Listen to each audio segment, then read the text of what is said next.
నమస్తే, నేను doctor Ashwini, infertility specialist, consultant at Rajahmundry 49.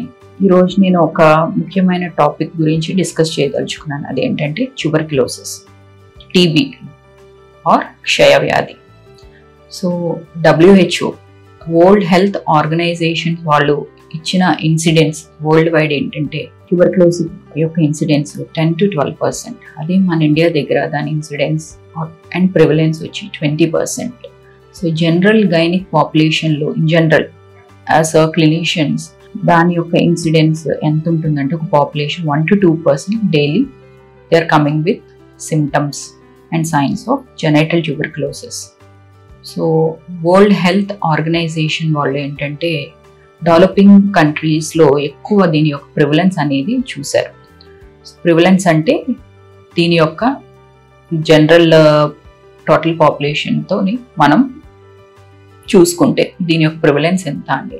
యూజువల్గా డెవలపింగ్ కంట్రీస్లో ఏంటంటే లో సోషియో ఎకనామిక్ స్టాటస్, అంటే వాళ్ళు ఉండే చుట్టూ ఉండే ఎన్విరాన్మెంట్, ఫ్యామిలీలో ఉండే నెంబర్ ఆఫ్ పర్సన్స్, అలాగే వాళ్ళు తీసుకునే డైట్, వాళ్ళ ఎకానమీ బట్టి హై, లో, మీడియం అని 3 grades కింద డివైడ్ చేస్తారు. యూజువల్గా హైలీ అండ్ థిక్లీ పాపులేటెడ్ కంట్రీస్లో దీని యొక్క ట్యూబర్క్యులోసిస్ అనేది ప్రివలెన్స్ ఎక్కువ.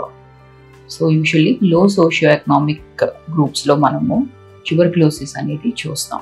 సో దీన్ని గుర్తించి సో మన ఇండియా వాళ్ళు, మన గవర్నమెంట్ ఏం చేసిందంటే సో ట్యూబర్క్యులోసిస్ దాని ఇన్సిడెన్స్ తగ్గించడానికి డాట్స్ అనే ఒక ట్రీట్మెంట్ స్ట్రాటజీని స్టార్ట్ చేసింది మన గవర్నమెంట్. దాన్ని డైరెక్ట్లీ అబ్జర్వ్ ట్రీట్మెంట్ స్ట్రాటజీ అంటారు.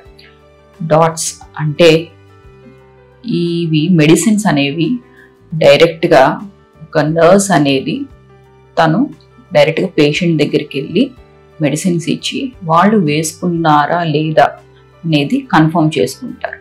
సో మనకి ట్యూబర్క్యులోసిస్ అనే ట్రీట్మెంట్ 6 నుంచి 9 months వరకు వేరే అవుతుంది అనమాట.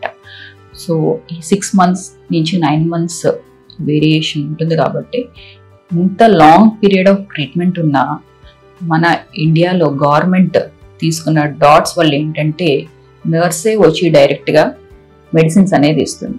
క్షయ అనేది కేవలం లంగ్స్కే వస్తుందని అనుకుంటారు. లంగ్స్ కాదు, బాడీలో ఏ పార్ట్ అన్నా అది ఎఫెక్ట్ అవ్వచ్చు అనమాట. సో ఫిమేల్స్లో ముఖ్యంగా ఆడవాళ్ళలో ఏంటంటే ఈవెన్ వాళ్ళ రిప్రొడక్టివ్ సిస్టమ్ కూడా ఇది డ్యామేజ్ చేస్తుంది.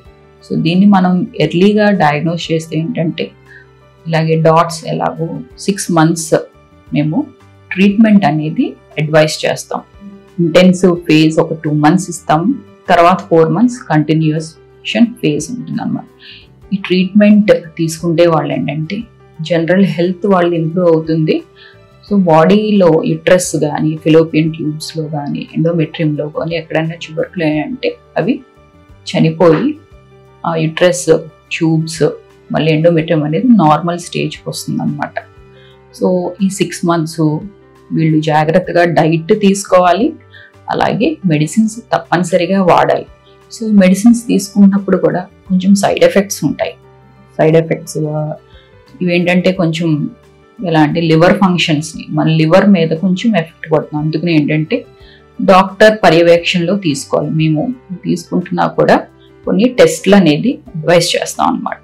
సో లివర్ ఫంక్షన్ టెస్ట్ చూసుకోవటం, కొంతమందికి ఏంటంటే సైడ్ ఎఫెక్ట్స్ బాగా ఎక్కువ ఉంటే ఆ డ్రగ్ స్టాప్ చేసి నెక్స్ట్ డ్రగ్ అనేది ఇవ్వటం ఇలా జరుగుతుంది. సో ఒక్కొక్కసారి ఈ 2 months ట్రీట్మెంట్తో ఏంటంటే వాళ్ళు నార్మల్ వెయిట్ లాస్ ఉన్న వాళ్ళు చక్కగా వెయిట్ గెయిన్ అవటం, మునుపట్లాగా అస్సలు ఫుడ్ తీసుకోలేని వాళ్ళకి ఎపిటైట్ పెరగటం. సో ఇలాగా జనరల్గా వాళ్ళ బాడీలోని చేంజెస్ అనేది కనపడుతుంది. అంటే వీళ్ళు మన ట్రీట్మెంట్కి రెస్పాండ్ అవుతున్నారని. సో ఒక్కొక్కసారి వీళ్ళు రెస్పాండ్ అవ్వకపోతే మేము ట్రీట్మెంట్ మార్చాల్సి ఉంటుంది. ఇవన్నీ ఏంటంటే డాక్టర్ యొక్క పర్యవేక్షణలో అయితేనే జరుగుతుంది.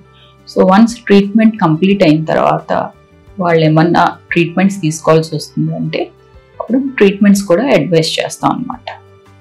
సో ఒక్కొక్కసారి మేము ఇన్సిడెంటల్గా లాప్రోస్కోపీ ఒక్కొక్కసారి ఇన్ఫర్టిలిటీ పేషెంట్స్ వస్తూ ఉంటారు, ప్రెగ్నెన్సీ కోసం ప్లాన్ చేసుకుంటున్నారు.